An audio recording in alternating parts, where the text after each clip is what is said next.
Davie Powderth is a Title I school in Fort Myers, Florida. We are at 88% of our demographics as minority students.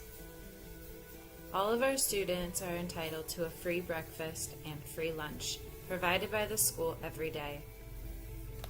How does our district help our minority students? Okay, first thing they do is if they are coming in, let's say from out of the country, what they end up doing is they first have to assess them, and we have to see what levels they're at to see if they understand their own language when they first come in, and if it's mastered, then we can see where they're at. If for some reason they struggle in their own language, then we have to see that they're actually lower than they were, so then we have to start them at that level. Then what we do is we put them in classes based on their ESOL status, and then we have teachers and paras that will work specifically with those students. Then what we do is they're in groups based on their needs. Then once they're in there, then we will make set goals for them to see where they can progress as the year goes on. And then the goal, of course, is to eventually move them out based on their progress, and hope that within a year or two that they can move out and not have to have the status of being ESOL any longer. And that's how we would move them. So we do want to see that their progress does move forward. It is easier, especially with the minority, to move them when they are in K1 and 2. They do make progress a lot easier than your 3rd, 4th, and 5th graders, just because of the fact that the language hasn't been mastered for as long. They haven't spoke the language as long, so they do make more gains when they are Do you think younger. that we could support our minority students in a different manner than we already are, and why would it be effective? A possible solution that we can do for the minority students would maybe to be either having like a half-day school, maybe a separate school for the minority students so that they can go and learn more about our country, the culture, and having maybe a teacher that's in the classroom that could speak both, English and possibly Spanish or French or whatever language, so that the children in there are more comfortable. And maybe they'll do that for a year, and then the following year they can be switched to another school, and then that way they are more comfortable.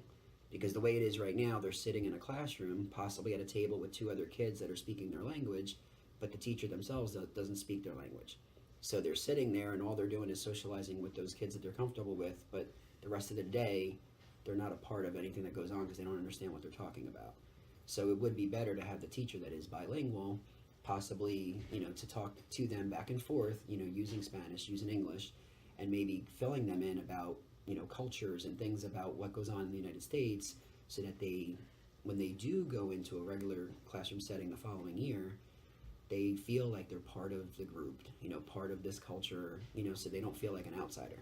Are there gaps in the ethnicities of our students and referrals? I would say not too much in classroom teacher areas. I think the classroom teachers do a really nice job in understanding that the areas of weakness is their deficiency because of the language barrier. I do see that there is a challenge with our special area teachers. I don't know if it's because of the patience level, because they know they only get them for the 40 minutes. So when they come in, I do think that have been times that they will get a referral, and then that's up to administration to decide what to do from there. Once you get it, it's like then when the kid comes in and you realize they don't speak the language, do you decide to give them a consequence, or do you just try to call their family and talk to them about it? The other area that I did notice that we do get referrals is on the bus. We do get referrals on the bus, and the bus drivers will tell the child to sit down, and then the child doesn't understand what they're saying. So then the bus driver writes them up, not realizing the child doesn't understand what they're saying. So then they're writing them up because they think they're being defiant. In reality, they just don't understand what they're saying. So that again is a referral that once I realize that the child doesn't understand, that's not really defiance, it's more of just the language barrier. So that referral is totally different. What about our African American students? Well, with those, that's going to be a little bit different because they can understand the language. That makes it a little bit different because now if they are getting a referral and they're just choosing to not listen, then it's a choice. That's not any type of language barrier. That is just them just choosing to be defiant. So it makes it a little different. What is the demographic makeup of your reading class? Basically, the demographic makeup of our class is majority African Americans. We have, I would say, approximately about maybe 45% of Hispanic minority students within our Read 180 program. Our Read 180 program, it targets our fourth grade and our fifth grade students who are in need of intensive reading. And currently, we have approximately 46% of our students.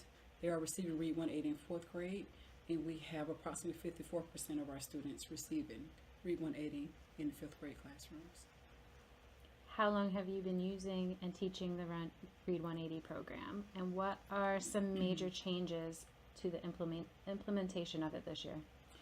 Actually, I've been teaching the Read 180 program for 6 months. Some of the major changes to the implementation over time, of which that I have taught it, has been a result of a change in our students' motivation about reading. What I mean by that is Read 180 program, it allows the students to feel successful. It also builds their confidence as readers over time.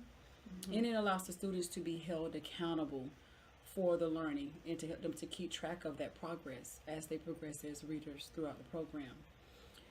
And I basically would say through the blended learning model, it helps to make that transition a little bit more, effective for them and beneficial for them as readers. To, in other words, helps reduce a lot of behavior problems that would normally occur from these students. We noticed that some of those behaviors have decreased with the students who've been taking or been receiving the Read 180 programs at the school thus far. In addition, the Read 180 program, it offers daily small group instruction, which allows the students to have a lot of one-time small group time with the teachers, and it gives them the opportunity to also develop their relationships with their classmates and the teacher through this focused instruction as well as collaboration. I didn't know that. Do you feel that the Read 180 has demonstrated its ability to support the success of our minority students? Why or why not? In most parts, after I've implemented the program or as I implement the program, I would say it does support the minorities students of the program because it provides a lot of translations for the students within their student application component, which is a plus because although they are minority students and they receive the instruction in English, they can also have an opportunity to receive the computer application in English and in Spanish, which helps the Hispanic minority students who receives Read 180. Also, what I like about it is with the minority students, it provides a variety of content, genres to kind of spark the students' interest with fiction, nonfiction text within their independent reading component of Read 180. And the program, it allows the students and allows the teachers to provide differentiated instruction through the use of the technology. And the purpose of the technology is it collects that real-time data. That means you can take it right there. So no matter when they do it, you pull up that data on your computer. You have that right there real-time data that you can also use to conference with the student, even when they come to your small group prior to you begin to teach your small group instruction. And that particular digital diagnosis, it also helps to kind of bridge the learning gaps that those students are having as well. What areas of need do you feel are present to support the minority students? Would you have any different suggestions besides what the Read 180 program has to offer? After I implemented the program, I've taught the program. One thing that I feel that the Read 180 program, I feel that it should tailor for those minority students is it should be accommodated at a much lower level, depending on what level they are when they're coming to our country. Because when we begin them at as a fourth grader in the Read 180, when they come to us, they might be performing much, much lower than a fourth grader's reading level. Although they receive SRA, but once they exit the SRA program, Read 180 is the next transition. And then they go right into the fourth grade of the same system as all the other fourth graders or fifth graders within the classroom. So I would say that I feel they should be tailored at a lower level to accommodate minority students as they transition from the SRA into that Read 180 program. Do you know does when it does the Spanish portion online, does it go to their ability in Spanish, or does it still stay at the 4th grade level? Actually, the system itself, when the district inputs all the students' information, is based on where they are based on their performance level. Okay. So to whereas most of the other 4th graders, some might be receive an instructional component or a segment component at a level 3. You might have those other students, if they're first coming in, they begin at a level 1, which is a much easier level. So it does kind of tailor in a way. Mm-hmm. Cool.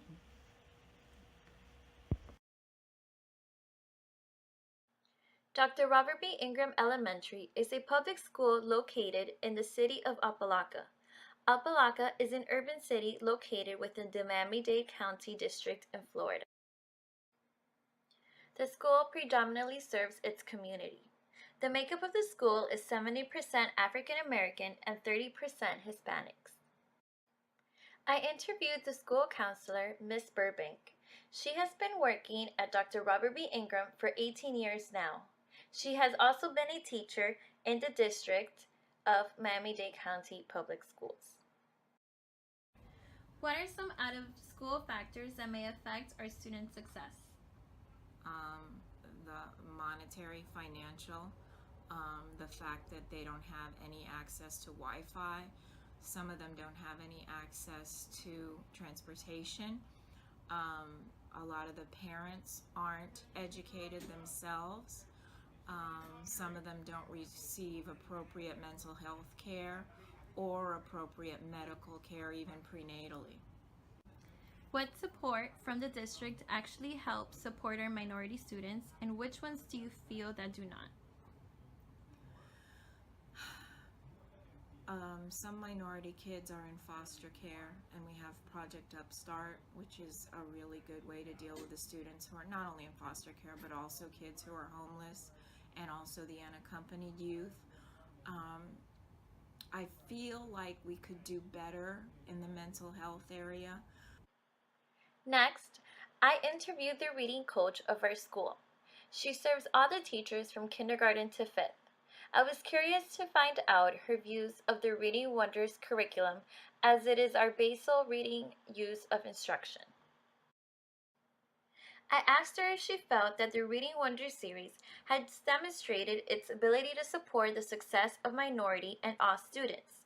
Her response was yes, because embedded within the basal, the core instruction has strategies for ESOL and ESE students. I also asked her what areas of need does she feel were present to support minority students, and if she had any suggestions or solutions. Her response was that vocabulary definitely needed to be an area of support. She suggested the routine, define, example, ask, known as DEA. Dr. Clay, the principal of Dr. Robert B. Ingram Elementary, has been an administrator for more than 3 years now. She has been able to put up the grade from an F to a C within a couple of years. I am very proud to say that she is my principal, as she does so much for our students and our teachers.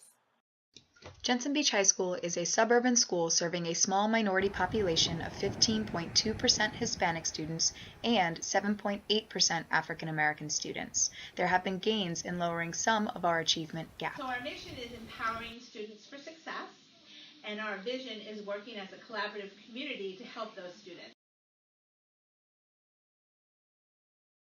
The achievement gap with Hispanic and African American students is starting to close. We have a lot more work to do, but we're getting there.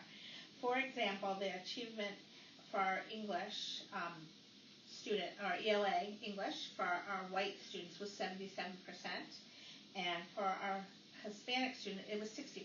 So we've closed that gap a lot, being that there's only a 17-point gap. However, with our African American students, we have quite a sizable amount of work to do. That same 77% for the white students is only 34% for our black students. So we still have work to do there in English. And in math, we're almost in the same boat, 70% proficiency for our white students and 50% for our Hispanic students with only a 19-point gap. So that's not bad, we're getting there. But with our black students, it's a very large gap at 43%, with a 37-point difference. So we have a sizable amount of work to do there. Some of the things that we are doing as a school and a district, we are working diligently with our English language learners to be able to cross that bridge between the languages, because that's the first bridge that they have, that some of our Hispanic kids have to cross. So we have done some different supports with our ELL facilitator, specific classes that are just specifically for our ELL students, so they're getting that extra support in that classroom. And we've actually been able to acquire some bilingual programs, so even if they're not quite getting it in English, they can get it in their home language, and therefore they're still learning at the same pace as their colleagues that English is their first language. So we're getting there, and our ELL department district-wide has done a great job of supporting us in getting us whatever we need to help those students. And one of the things that we've added to our school specifically is that the Boys and Girls Club has come out, and they have a huge presence on our campus 5 days a week during the day and in an after-school program. So we're hoping that's going to make a big difference with our African-American population. We have reached out into the community to attend some of the community meetings with African-American leaders to see what we can do better to help bring not only African-American students to school more often, but to bring their parents into the school to say, hey, we're here to help you. We want to help. We want to help your kids to improve attendance, improve achievement, whatever we can do to help. We run an after-school program 5 days a week where there's transportation home through the Boys and Girls Club. So I'm hoping to see some better results there this year. So we'll see how that goes. The first ones to really go into a high school and attempt to make this particular process work. So the first year has been very challenging, interesting, but also very informative. There are two different cultures between the Boys and Girls Club and the school system. We are very open. We like to make sure that we make the kids feel welcome every single day when they come into the clubhouse. We want to make sure that they have a safe, positive environment, that they have caring adults that they could communicate with. So we want those things. We want to also recognize them on a regular basis. The school, it has its purpose, and the idea behind it is to make sure that they get the education to process and eventually become an educated member of society. One of the things that I've seen that needs to kind of like change from my point of view is the fact that we have so many diverse, different types of people. And the schools need to be more open to that reality. I'll give an example. There's minorities are the smallest demographics, but they tend to be getting into trouble a lot more. Why does that happen? Number one, the cultural differences. Like, we need to understand that Hispanics or African Americans are more boisterous. They're more flamboyant. They like to speak a little louder. It doesn't mean that they're disrespectful. It doesn't mean that they are don't want to follow the rules. They're just, our cultures are different, and we have to be able to understand that. We also, from another point of view, you have kids who come from a rich background, but they have been exposed to so much that the education system is boring to them. We have to be okay accepting that and understanding the fact that it's not that they're bad kids, they're just not challenged. Referral trends have you noticed for our African American and Hispanic students? We have a couple of referral trends in our African American students and Hispanic students. Hispanic, not so much. We have kind of a different population of Hispanic students that tends to not get a lot of referrals. We're lucky for that. As far as our African American students go, it's kind of different between males and females. Females, we notice a lot of aggression, aggressive type behaviors, a lot of social media drama type teenage angst things. And with our males, it's more of a disrespect, being loud in class, those kinds of things with our male population. What might account for those gaps in discipline? That's the question of the century. I think a lot of it has to do with just cultural differences in the population. I think that because we have such a high population of Caucasian teachers, they don't necessarily take into account just the cultural differences. And so I think what comes off as disrespect to maybe a white teacher like myself, it is very cultural in the African American population. So it's just that cultural switch that we need to make with our teachers.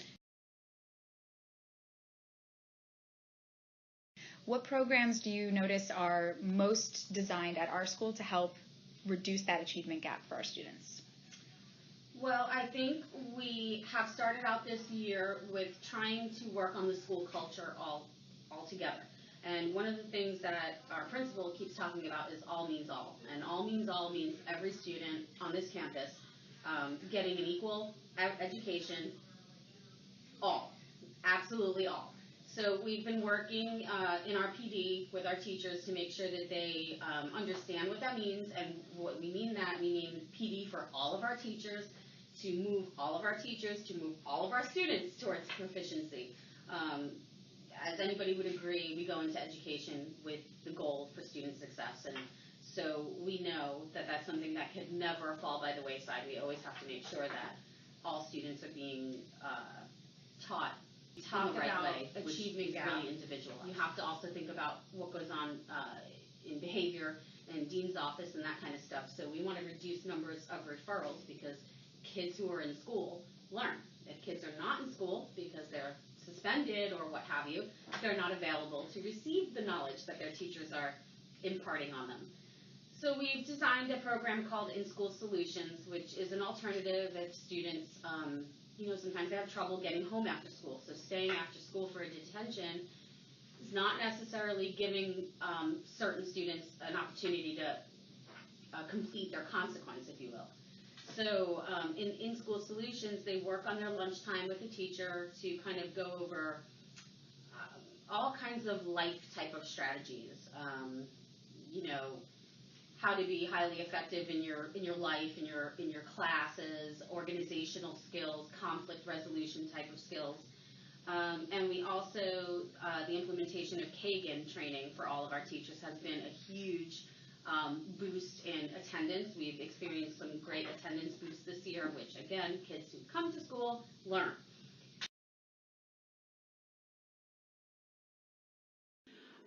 So I teach Read 180 here at Jensen Beach. I've been doing, this is my 5th year at Jensen, but I have been teaching intensive reading for 16 years.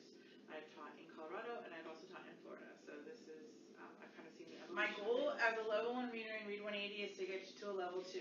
What that means is you go to an every other day reading class. I said, but that's realistic. If you go to a level 3, I don't feel like you're going to have success on the 10th grade one because you're not getting that instruction.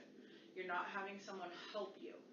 And we know the 10th grade one is the graduation one. So that's the one that really counts. Do I have kids that go from 1 to 3? Yes, I do. But they're usually my kids who were a 3 before and had a perfect test day and now they're stuck with me. So I don't usually worry too much about them. But I feel like, there's a lot of kids who are stuck in this revolving door of being in Read 180 and they cannot get out of it. And I've had kids that have been 5 years in Read 180 because they've had it all through middle school, they come to high school, they're still a 1, they've given up. There's nothing I can do. It doesn't matter what I say, what I do, how I work with them, how I change it up, they're done. And I feel like there's no way out for them. It's unfortunate. But Read 180 has its pluses and minuses. Some of the kids do well, some of the kids don't. There's a lot, it's scripted. It makes planning easier, but in the other sense, it doesn't.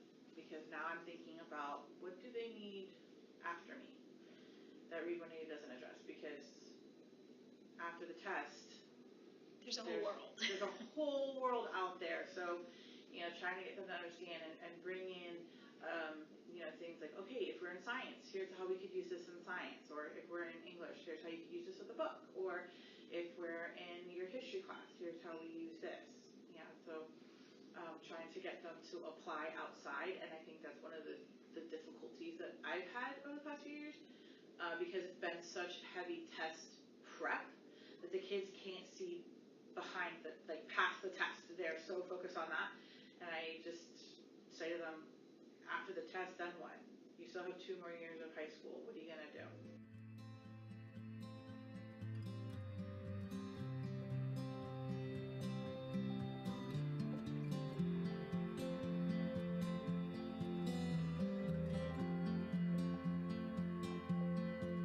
I need nothing to travel the city.